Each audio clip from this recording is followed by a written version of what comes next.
Good morning बच्चों आज हम पढ़ेंगे class 10 NCERT math chapter 4 quadratic equations. अब इसमें कुछ डिफिनीशन है, उसको थोड़ा देखना पड़ेगा। पॉलिनोमियल पहले पढ़ चुके हैं, एक बार फिर रिवाइज कर देता हूँ। A polynomial quadratic polynomial, a polynomial of degree 2 is called quadratic polynomial.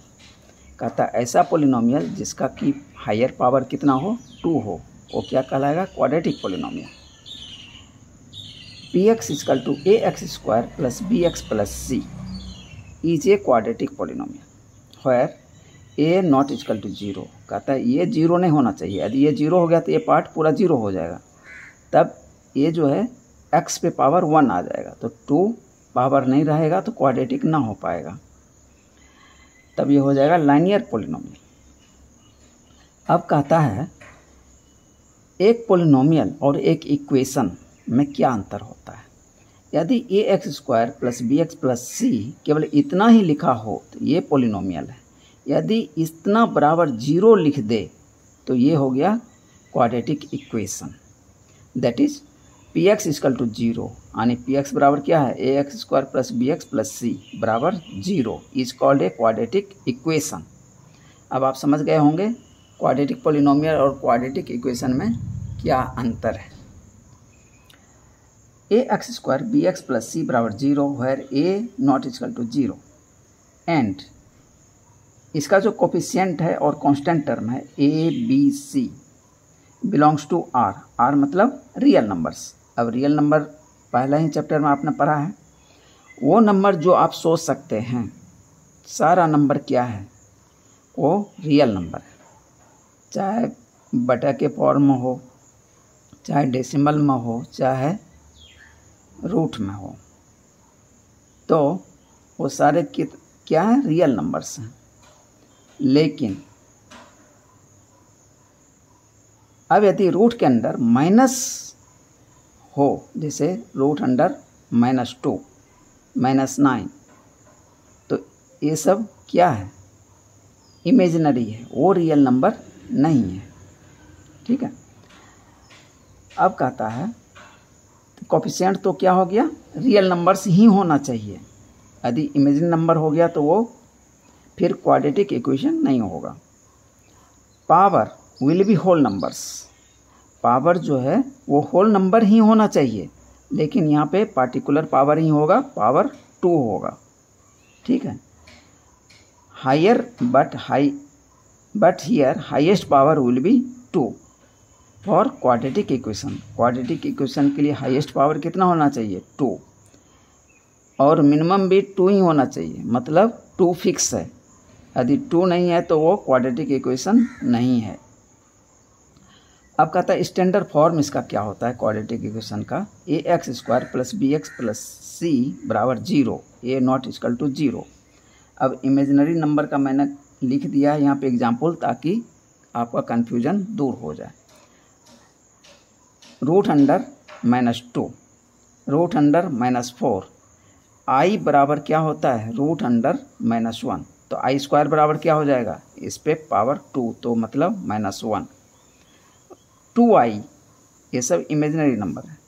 Root under -9 बराबर मैं क्या लिख सकता हूँ, रूट अंडर माइनस को लिख सकता हूँ आई स्क्वायर, तो 9i स्क्वायर, तो बराबर क्या हो जाएगा, 3i। ये सब क्या है, इमेजिनरी नंबर है। तो ये कुछ इसका था, कुछ डिफिनीशन, कुछ उससे रिलेटेड शब्द। अब एक्सरसाइज 4.1 देखते हैं इसका सॉल्यूशन। क्वेश्चन 1 कहता है check whether the following are quadratic equation. कहता है चेक कीजिए कि क्या ये क्वाड्रेटिक इक्वेशन है कि नहीं है। तो हम इसको क्या करेंगे, इसको सिंप्लीफाई कर देंगे और देखते हैं कि हाईएस्ट पावर 2 आता है कि नहीं। तो x प्लस 1 का होल स्क्वायर बराबर 2 इंटू x माइनस 3, तो वी हैव x प्लस 1 का होल स्क्वायर बराबर 2x माइनस 3। अब इसको a प्लस बी का होल स्क्वायर पे तोड़ देंगे, a square plus 2ab plus b square, यानी हो जाएगा x square plus 2 into x into 1 plus 1 का स्क्वायर बराबर, इसको भी डिस्ट्रीब्यूटिव प्रॉपर्टी लगा देंगे तो 2x माइनस 6। अब इसको करते हैं सिंप्लीफाई, एक्स स्क्वायर प्लस ये कितना हो जाएगा 2x प्लस 1, 1 का स्क्वायर 1। अब इधर जो राइट साइड था उसको लेफ्ट साइड में ट्रांसफ़र कर लेंगे, माइनस 2x प्लस 6 बराबर 0। अब देखते हैं एक्स स्क्वायर यहाँ पे प्लस 2x है या माइनस 2x है, तो कितना हो जाएगा 0 इंटू एक्स, ये 0 हो जाएगा, प्लस 1 है और प्लस 6 है तो प्लस 7 बराबर 0। तो ये हो गया एक्स स्क्वायर प्लस 7 बराबर 0। तो हाईएस्ट पावर कितना है 2 है, तो ये क्या हो जाएगा, it is of the form a x square plus b x plus c बराबर 0। ये इस फॉर्म को सेटिस्फाई करता है, ठीक है। उसमें ए बी सी, यदि x आप यहाँ पे लिखना चाहें तो 0 इंटू एक्स, और ऊपर में क्या मैंने बताया था ए बी सी क्या होना चाहिए, रियल नंबर होना चाहिए। तो ये 0 भी क्या है, रियल नंबर है, तो इस इक्वेशन को वो सेटिस्फाई कर रहा है, इसीलिए therefore the given equation is a quadratic equation. इसलिए ये जो दिया हुआ इक्वेशन है ये क्या है, क्वाड्रेटिक इक्वेशन, एस आंसर हो गया इसका। 1 का 2, एक्स स्क्वायर माइनस 2x बराबर minus 2 into 3 minus x. We have x square minus 2x बराबर माइनस 2 इंटू 3 माइनस एक्स। अब इसको डिस्ट्रीब्यूटिव प्रॉपर्टी लगा देंगे राइट साइड में, तो एक्स स्क्वायर माइनस 2x बराबर माइनस 2 से इसको इंटू कर देंगे तो minus 6 minus minus plus 2x, तो एक्स स्क्वायर माइनस 2x। अब इसको इधर ट्रांसफ़र कर लेंगे तो माइनस 2x हो जाएगा और माइनस 6 इधर आके प्लस 6 हो जाएगा बराबर 0। तो मेरा क्या निकला, x square minus 4x minus 2x minus 2x minus 4x plus 6 बराबर 0। अब देखिए ये फॉर्म है a x square plus b x plus c बराबर 0, तो ये इस फॉर्म का है, इसलिए क्या हो जाएगा, क्वाड्रेटिक इक्वेशन है। 1 का 3, x minus 2 into x plus 1 बराबर x minus 1 into x plus 3। तो वी हैव, ये सेम चीज़ है। अब इसको हम क्या करें, इसको ब्रेक करते हैं, तो एक्स स्क्वायर, एक्स से पहले इसको दोनों को इंटू करते हैं, एक्स स्क्वायर प्लस एक्स, फिर माइनस 2 से इंटू कर देते हैं, माइनस 2x माइनस 2 बराबर, फिर उसी तरह एक्स से इंटू कर देंगे, फिर माइनस 1 से इसको इंटू कर देंगे।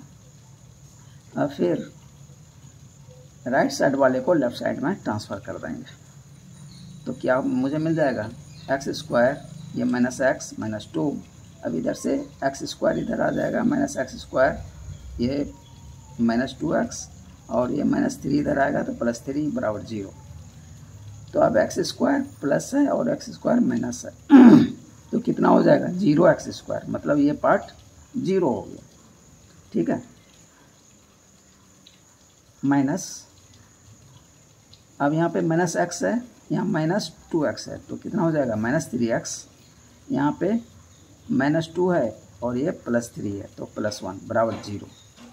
अब ये पार्ट तो 0 हो गया, तो माइनस, तो मेरा डेफिनेशन में क्या था, a x square plus b x plus c, where a not equal to 0, लेकिन यहाँ पे ए ही 0 हो गया, ठीक है। तो ये क्वाड्रेटिक इक्वेशन होगा कि नहीं होगा, तो नहीं होगा।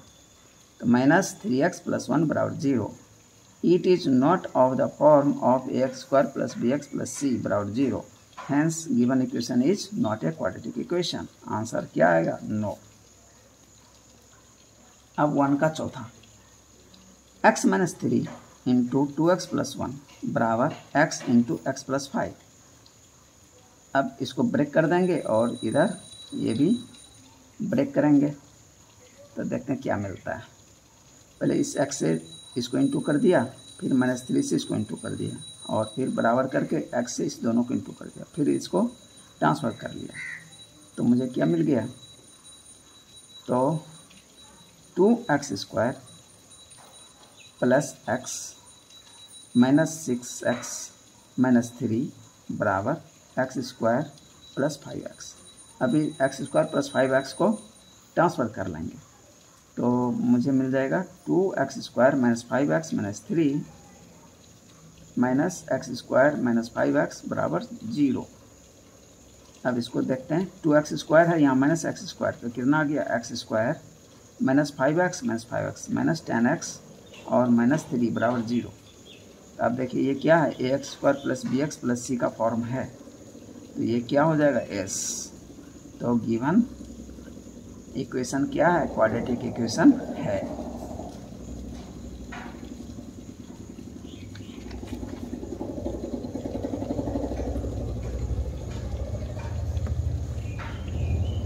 अब क्वेश्चन 1 का 5वां, 2x - 1 इंटू x - 3 बराबर x + 5 into x - 1।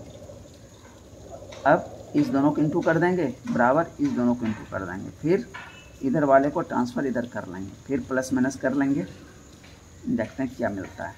2x² - 6x, 2x से पहले ये दोनों को इंटू किया, फिर -1 से इंटू किया, तो -x और +3 बराबर, पहले इस x से इस दोनों को इंटू कर लिया, तो x² - x, फिर +5 से इंटू किया, तो +5x - 5। अब फिर इस पोर्शन को अब पहले सॉर्ट कर लेते हैं, तो 2x² - 6x - x, -7x + 3 बराबर x² - x + 5x, तो +4x - 5। अब इस पार्ट को इधर ट्रांसफ़र कर देंगे, तो 2x² - 7x + 3 -x² - 4x + 5 बराबर 0। 2x² में से x² माइनस कर देंगे, तो x² बच जाएगा, यहाँ पे -7x है, यहाँ -4x है, तो कितना हो जाएगा, -11x, यहाँ +3, यहाँ +5, तो +8 बराबर 0। अब देखिए ये भी क्या है, ax² bx + c का फॉर्म है, इसलिए गिवन इक्वेशन क्या है, क्वाड्रेटिक इक्वेशन है। 1 का 6ठा, x² + 3x + 1 बराबर x - 2 का होल स्क्वायर। तो ये तो एक्सपेंडेड फॉर्म में है, इसको एक्सपेंड कर देंगे, तो a - b का होल स्क्वायर, तो क्या होता है, a² - 2ab + b²। तो x² + 3x + 1 बराबर x² - 2x × 2 + 2 का स्क्वायर। तो क्या मिल जाएगा, ये तो एज इट इज आ जाएगा, और इधर आ जाएगा x² - 4x + 4, तो x² + 3x + 1, और इस जो राइट साइड में है इसको लेफ्ट साइड में ट्रांसफ़र कर लेंगे, -x² + 4x - 4 बराबर 0। तो x² में से x² घट जाएगा, तो 0x² हो जाएगा, +3x है और +4x है, तो +7x, +1 - 4, तो -3 बराबर 0। अब देखिए ये जो x² का पार्ट है, यहाँ पे ये जो है 0 हो गया, तो हम डेफिनेशन में क्या पढ़े थे, ax² + bx + c बराबर 0 वेयर a ≠ 0। तो लेकिन यहाँ पे a बराबर 0 मिल गया, तो ये क्या हो जाएगा, क्वाड्रेटिक इक्वेशन नहीं होगा, यानी ये पार्ट ही 0 हो गया। ठीक है, हाईएस्ट नंबर ही 0 हो गया, तो हाईएस्ट पावर क्या बच गया, 1, तो इसीलिए ये क्वाड्रेटिक इक्वेशन नहीं होगा। अब 1 का 7वां, x + 2 का होल क्यूब बराबर 2x × x² - 1। तो a + b का होल क्यूब का क्या फार्मूला होता है, a³ + b³ plus thrice a² plus thrice ab²। तो उस पर मैंने इसको ब्रेक कर दिया, हालांकि मैं फार्मूला लिख भी दिया हूँ। तो x³ + 2³ plus thrice x² × 2 plus thrice × x × 2 पे पावर 2 बराबर इस इधर ये डिस्ट्रीब्यूटिव प्रॉपर्टी लगा देंगे, twice x cube minus 2x। अब पहले इसको थोड़ा सॉल्व कर लेते हैं। एक्स क्यूब प्लस 2 पे पावर क्यूब, 2 इंटू 2 इंटू 2, 2 दिन 4 दिन 8, 8 plus 6x square plus 3 cross 4, 12x बराबर 2x क्यूब माइनस 2x। अब इस पार्ट को इधर ट्रांसफ़र कर देंगे, तो x cube plus 6x square plus 12x plus 8 minus 2x cube plus 2x बराबर 0। अब यहाँ पे x क्यूब है, यहाँ माइनस 2x क्यूब, तो ये कितना आ गया minus x cube plus 6x square, ठीक है, यहाँ पे 12x है, यहाँ पे प्लस 2x, तो दोनों जुट जाएगा तो 14x प्लस 8 बराबर 0। तो अब देखिए यहाँ पे पावर कितना आ गया 3, तो हाईएस्ट पावर कितना होना चाहिए 2 का, तो it is not of the form a x square b x plus c, तो इसीलिए गिवन इक्वेशन क्या है क्वाड्रेटिक नहीं है। अब 1 का 8वां, x cube minus 4x square minus x plus 1 बराबर x माइनस 2 का होल क्यूब। तो इधर तो एक्सपेंडेड है ऑलरेडी, इसको राइट साइड वाले को एक्सपेंड कर देंगे, तो a माइनस बी का होल क्यूब। तो क्या होता है a माइनस बी का whole cube, a cube minus b cube minus thrice a square b plus thrice a b square. तो मैं फार्मूला लिख भी दिया हूँ, तो उस पर इसको पुट कर देंगे, तो x cube minus 4x square minus x plus 1 बराबर x cube minus 2 cube minus thrice x square into b यानी a square into b, 2 plus thrice a b square यानी थ्राइस इंटू एक्स इंटू 2 का square. अब ये इसको solve करेंगे, तो x cube minus 4x square minus x plus 1 बराबर x cube minus 8 minus 6x square, 3 cross 2 6x square plus 4 cross 3 12x। अब इस पूरे पोर्शन को राइट साइड से लेफ्ट साइड में ट्रांसफ़र कर लेंगे। X cube minus 4x square minus x plus 1 minus x cube minus 8 था तो प्लस 8 माइनस 6x स्क्वायर है तो स्क्वायर प्लस 12x है, तो इधर आके माइनस 12x बराबर 0। अब एक्स क्यू में से एक्स क्यू चला जाएगा तो 0x क्यू, तो ये पार्ट 0 हो गया, तो बच क्या गया माइनस 4x स्क्वायर अब प्लस 6x स्क्वायर, तो कितना बच जाएगा plus 2x minus x minus 12x minus 13x plus 1 plus 8 plus 9 बराबर 0। तो ये पार्ट 0 हो गया, तो क्या बच गया twice x square minus 13x plus 9 बराबर 0। तो ये क्या आंसर निकल कर आया, ये फॉर्म है a x square plus b x plus c बराबर 0। तो ये आंसर इसमें आ गया, ये क्वाड्रेटिक इक्वेशन। अब question, represent the following situations in the form of quadratic equation. कहता है कुछ को क्वाड्रेटिक इक्वेशन के फॉर्म में लिखना है। The area of a rectangular plot is 528 metre square. The length of the plot in metres is 1 more than twice its breadth. कहता है इसका जो लेंथ है ब्रेथ के दोगुने से 1 मीटर ज़्यादा है। We need to find the length and breadth of the plot. हमें क्या निकालना है, लेंथ भी निकालना है और ब्रेथ भी निकालना है।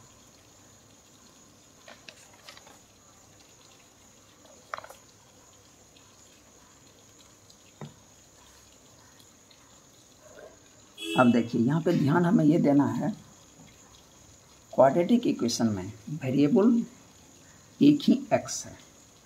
वेरिएबल क्या है, एक ही है और वो x है। तो यहाँ पे हम लेंथ l लेंगे, ब्रेथ b लेंगे, तो हमें l और b 2 वेरिएबल मिल जा रहा है। लेकिन हम क्या करेंगे, एक के बदले एक का वैल्यू दूसरे के फॉर्म में रिप्रेजेंट करके पुट कर देंगे तो मेरा आंसर आ जाएगा।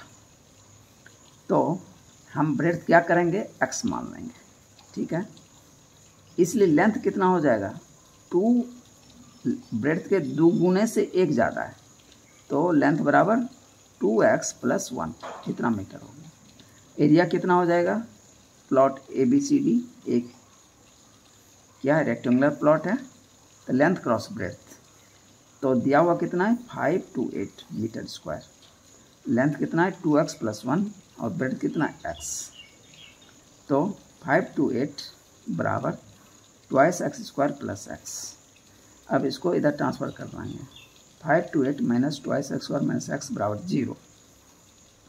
अब -2x² और -x, तो मैं चाहता हूँ कि -2x² को प्लस कर दूँ, तो मैं क्या करूँ, -1 से दोनों तरफ इंटू कर देते हैं, लेफ्ट साइड भी और राइट साइड भी। Now multiplying by -1 both sides we get 528 - 2x² - x cross -1 बराबर 0 क्रॉस -1।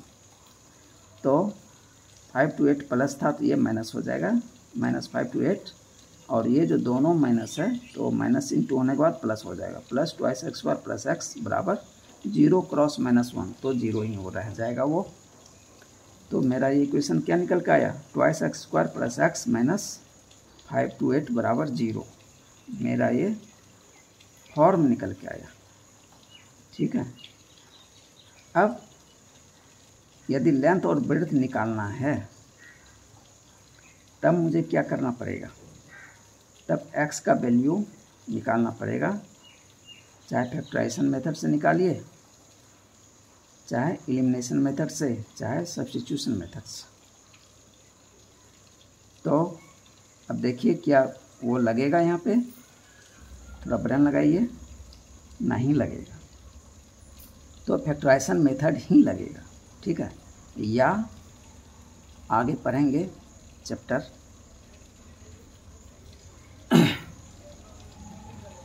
क्वाड्रेटिक इक्वेशन का रूट निकालने के लिए, तो वो फार्मूला लग सकता है। तो यहाँ पे एलिमिनेशन और सब्स्टिट्यूशन तब लगेगा जब वेरिएबल 2 में हो, लेकिन यहाँ पे वेरिएबल एक ही है, तो यहाँ पे कौन सा मेथड लगेगा, फैक्टराइजेशन मेथड लगेगा। तो फैक्टराइजेशन मेथड से x का वैल्यू निकाल लेंगे, फिर लेंथ का वैल्यू निकाल देंगे 2x + 1, तो मेरा लेंथ और ब्रेड्थ निकल जाएगा। The product of 2 consecutive positive integers is 306। कहता है कि 2 consecutive पॉजिटिव इंटीजर है, इंटीजर क्या है, पॉजिटिव है और लगातार है। एक यदि x है तो दूसरा x + 1 है, रिवर्स यदि एक x है तो दूसरा x - 1 भी आप ले सकते हैं, दोनों से सेम आंसर आएगा। एक आएगा असेंडिंग ऑर्डर में, दूसरा डिसेंडिंग ऑर्डर में आएगा। तो आगे मैं बताया हूँ कि हाँ लब बताया हूँ।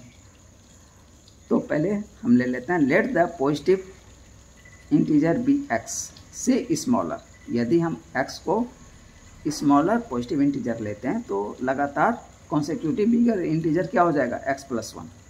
अब कहता है दोनों का प्रोडक्ट x × x + 1 बराबर 306। तो product of these integers equal to x × x + 1।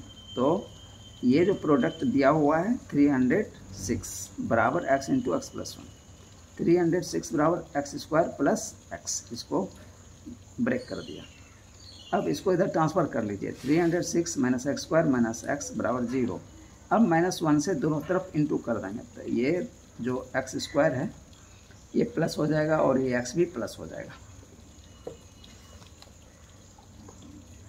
तो मुझे क्या मिल जाएगा, x² + x - 306 बराबर 0।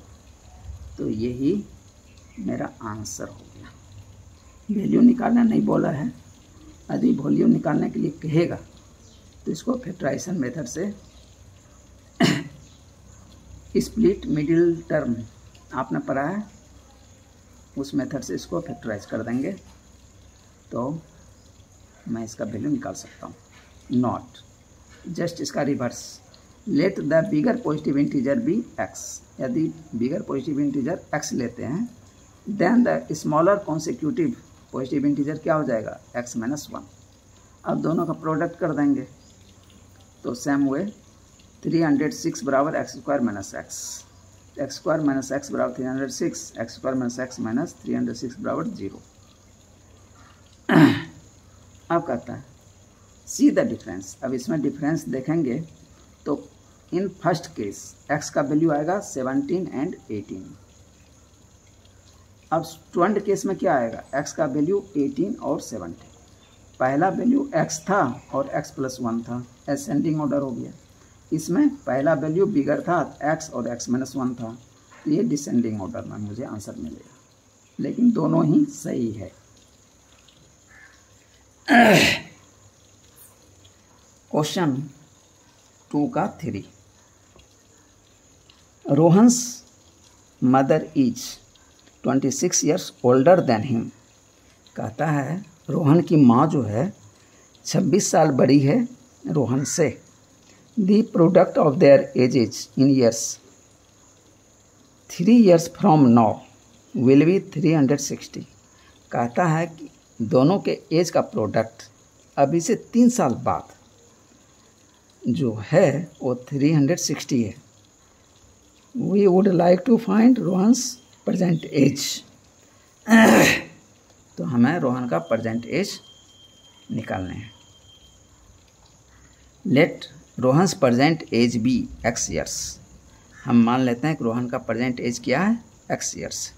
तो उनकी माँ के एज कितना हो जाएगा, x plus 26 years. Okay, according to question after 3 years, अभी से 3 साल बाद, तो रोहन का एज कितना हो जाएगा, x प्लस 3 ईयर्स हो जाएगा। उसकी माँ का एज कितना हो जाएगा, x प्लस 26, इसमें हम प्लस 3 कर देंगे तो x प्लस 29 ईयर्स निकल जाएगा। अब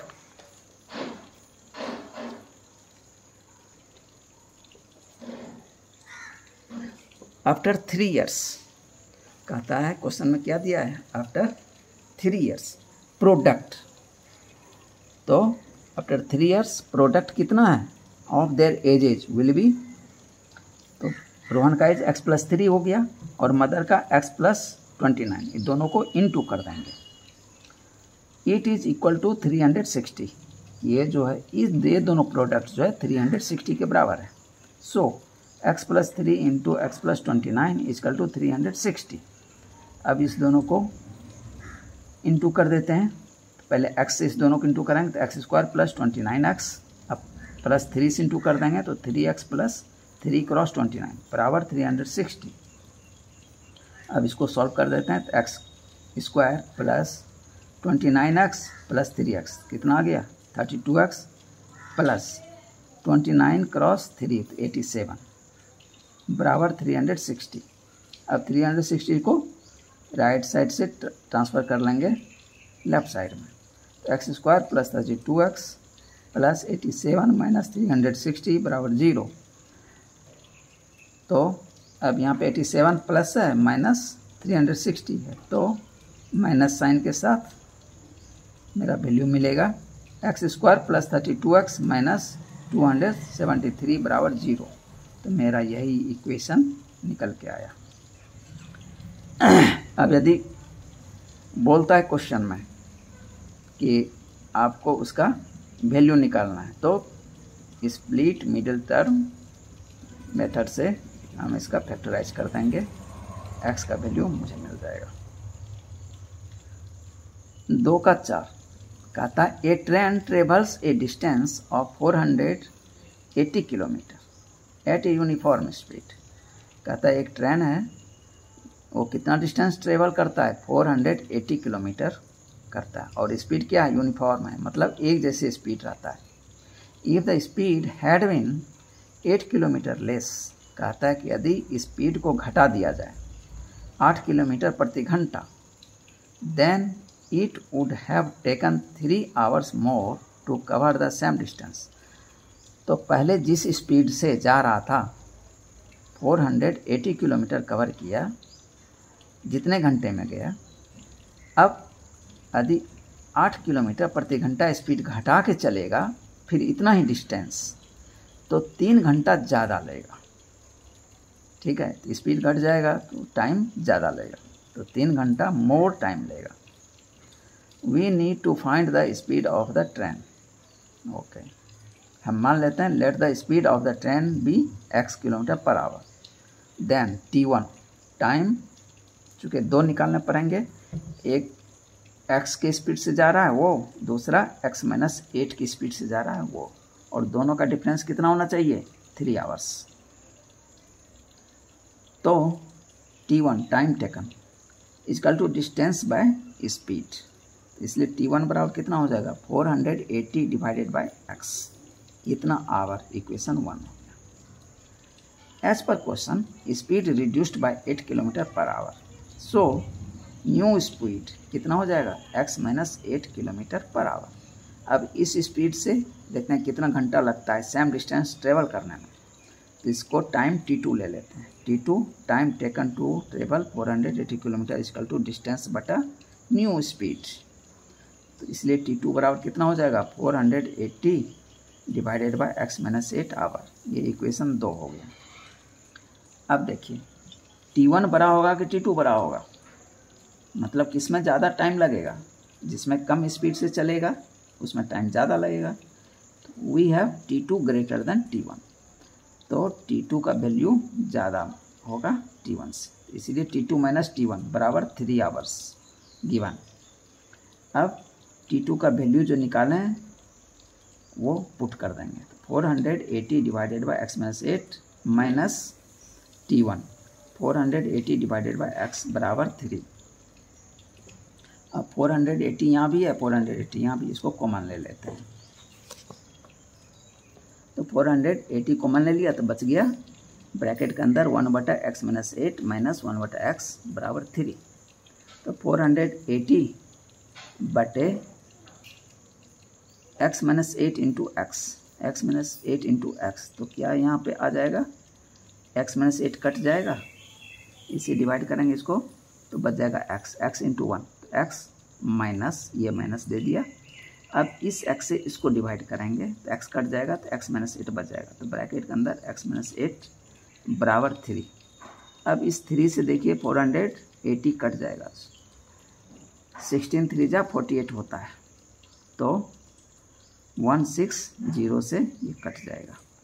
ये 3 को इधर या तो इधर ट्रांसफ़र कर लीजिए, बटा 3 कर देंगे, या तो डायरेक्ट कर देंगे, तो यहाँ कितना बच जाएगा? यहाँ ना कुछ तो 1 बच जाएगा। ठीक है, या आप 3 से दोनों तरफ डिवाइड कर दीजिए, 3 से इधर भी 3 से इधर भी, तो वो भी आप कर सकते हैं। डिवाइडिंग कर देते हैं दोनों तरफ, 3 से ये कट गया, 3 से ये कट गया, यहाँ 1 आ गया। ये समझने में आपको दिक्कत नहीं आएगी। यदि आप ऐसे काट देते हैं आपको लगेगा फिर यहाँ बचा कि 0 बचा, क्या बचा यहाँ 1 या 0, तो आपको सस्पिशन में कहीं गलती लिख दिए तो आंसर गलत आ जाएगा, तो यहाँ पे 1 बचेगा, तब इधर लिखना पड़ेगा डिवाइड बाय 3 बोथ साइड्स। ठीक है, तो अब यहाँ बच गया 160 x minus x plus 8, x और x, 1 प्लस 1 माइनस 1 खत्म हो गया, बच गया 168 बटा x माइनस 8 इंटू एक्स बराबर 1।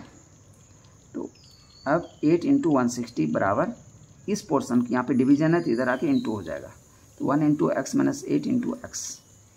तो अब इसको 16 8 जा 128 और ये 0 बराबर x इंटू करेंगे एक्स स्क्वायर माइनस 8x, 1280, अब माइनस एक्स स्क्वायर और माइनस 8x इधर आके प्लस 8x हो जाएगा बराबर 0। तो अब ये क्या मैं इसको रीअरेंज कर लूँ, minus x square plus 8x plus 1280 बराबर 0। अब इसको मैं प्लस करना चाहता हूँ तो -1 से दोनों साइड इंटू कर दूँ, तो मुझे क्या मिल जाएगा x square minus 8x minus 1280 बराबर 0। तो मेरा ये आंसर हो गया। अब यदि वैल्यू निकालना हो तो फिर वही स्प्लिट मिडिल टर्म मेथड लगा देंगे, फैक्टराइजेशन मेथड लगा देंगे तो फिर बन जाएगा।